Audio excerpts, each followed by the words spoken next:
será Tom Cruise em Missão Impossível? Ou Arnold Schwarzenegger em Exterminador do Futuro? Hasta la vista, baby. Não! Sou eu! Bom dia, Jaçãozinho, como vai? Bom dia, pessoal! Tudo bem? Sim, sou eu! Aquele que vocês estavam entristecidos, angustiados, amargurados porque não via mais. Sim, Jaçãozinho 2020, versão videoaula. Galerinha, estava eu em meu humilde lar pensando como resolver as aulas que os meus queridos alunos estavam extremamente ansiosos em me ouvir. Foi então que eu tive uma ideia. Surgiu até a luz, atrasada, mas a luz surgiu. Sim, pessoal, eu tive uma ideia. Por que não fazer uma videoaula dos nossos conteúdos, a fim que vocês possam resolver, então, a apostila de vocês em casa após a visualização dessas videoaulas. E aqui estou, conforme eu havia dito para vocês, principalmente na nossa reunião que tivemos via online. Agora eu estou aqui repassando essa aula referente ao capítulo 5 da nossa apostila, onde fala sobre a pré-revolução francesa. E é sobre isso que nós falaremos agora. Galera, olha que coisa interessante. Nós estudamos a história através de períodos. E nós sabemos que ao longo da história da humanidade, as mudanças de um período para o outro foram marcados por algumas mudanças extremamente importantes dentro da história. E nós vamos falar justamente, na aula de hoje, sobre os acontecimentos que antecederam essa grande mudança, chamado de Revolução Francesa. Conforme nós estudamos em capítulos anteriores, o mundo vivia um antigo regime, que era caracterizado por um regime absolutista, em que os governos europeus, ou os reis europeus, praticavam um autocontrole, tanto no aspecto jurídico, como no aspecto executivo, também, principalmente no aspecto legislativo.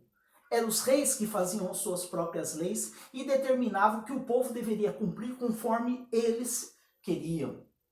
Com isso, a maioria da população vivia em uma situação extremamente complicada, principalmente em relação à sua vida financeira. Era uma população que muitas vezes era explorada pelo absolutismo, explorado por boa parte de quem? Boa parte desses reis, que por sua vez se preocupava apenas em seu bem-estar social e não se preocupava com a maioria da população. Na aula de hoje nós vamos destacar uma nação europeia, que foi o principal marco, a principal nação a fazer essa mudança do Estado moderno para o Estado contemporâneo, ou seja, o período moderno para o período contemporâneo. Essa nação, por sua vez, que deu o primeiro passo para o Estado democrático de direito. E é sobre ela que nós vamos estudar. A França. Olha que coisa interessante. A França, pessoal, até por volta de 1780, ela era tida como o maior país do mundo, cuja população ficava em torno de 30 milhões de pessoas, onde 21 milhões era composta, sabe por quem? Por camponeses, trabalhadores, pessoas extremamente humildes. A sociedade francesa, dentro de uma pirâmide social, ela era dividida em 3 grupos distintos. No topo, na cabeça dessa pirâmide, ele não era nem classificado como parte da sociedade, porque ele estava acima, devido ao seu poder absolutista. Era o rei. Dentro da pirâmide, o primeiro grupo era chamado então de clero, que seria a igreja, também determinado como o primeiro estado. Abaixo do clero vinha um outro grupo, que seriam os nobres, que eram determinados como o segundo estado.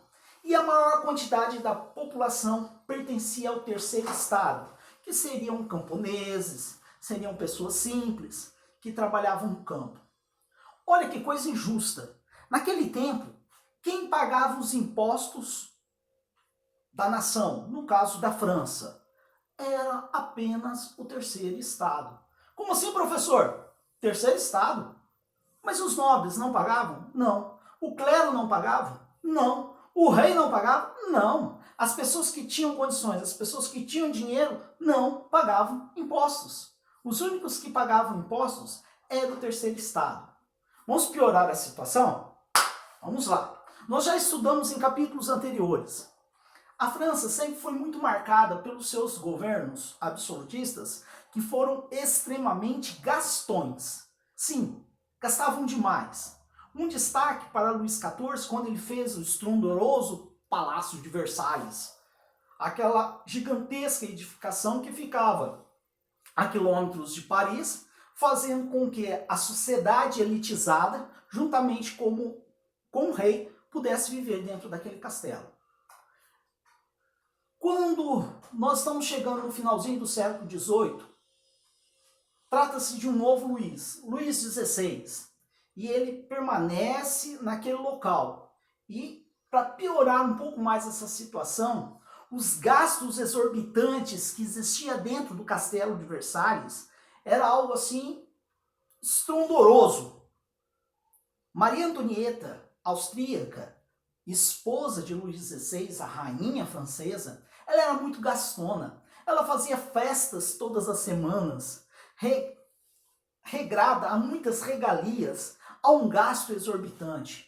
Tanto que no governo de Luís XVI, a França estava endividada por vários motivos. Um, pelos gastos exorbitantes da coroa e também do segundo estado. Por que do segundo estado? Porque havia muitos nobres que moravam com o rei dentro do castelo de Versalhes. E quem pagava todas as despesas, mantinha todas as despesas, era o rei, que cobrava o imposto do terceiro estado.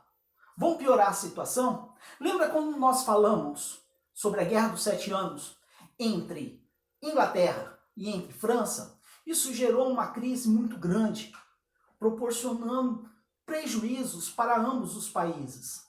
Vamos piorar um pouquinho mais a situação? Olha que coisa interessante. A França ela teve altos gastos com essa crise.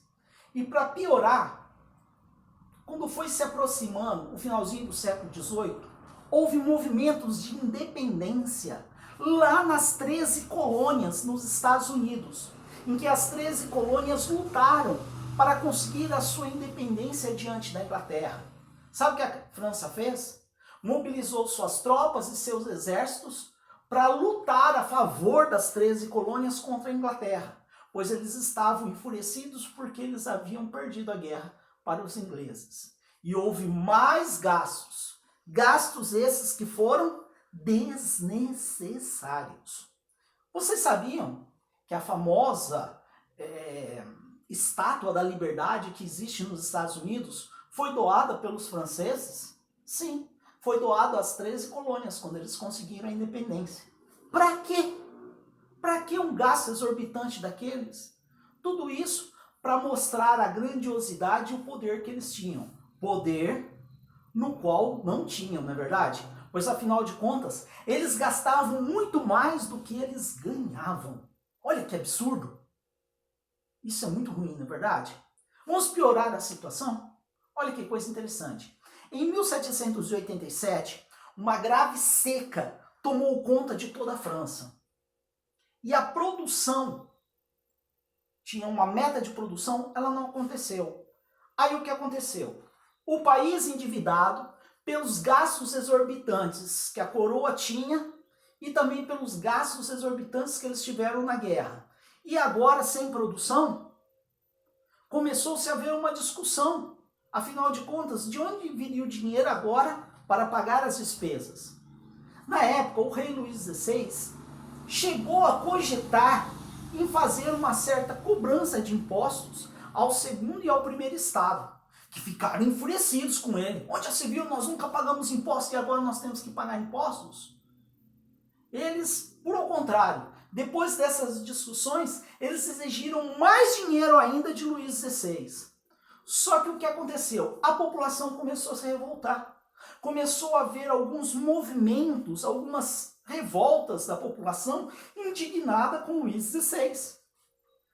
Que tipo de revolta, professor? Você pagar um imposto exorbitante, sendo que você não está ganhando para pagar aquele imposto, e para piorar ainda mais a situação, olha que coisa desagradável, ter que aumentar ainda mais o valor desse imposto. Isso enfureceu a população. Até que Luís XVI, não tendo alternativa para a solução desse problema, ele teve uma ideia. Vamos convocar a Assembleia dos Estados Gerais. O que é isso, professor? É como uma Assembleia Legislativa, onde representantes dos 3 estados deveriam se fazer presente nessa Assembleia e, através de uma forma legislativa, criar leis para solucionar o problema. Uma boa ideia, professor. E deu certo? Isso a gente vai ver na segunda parte, ok? Por enquanto, a primeira parte do nosso vídeo é até aqui. Até a segunda parte.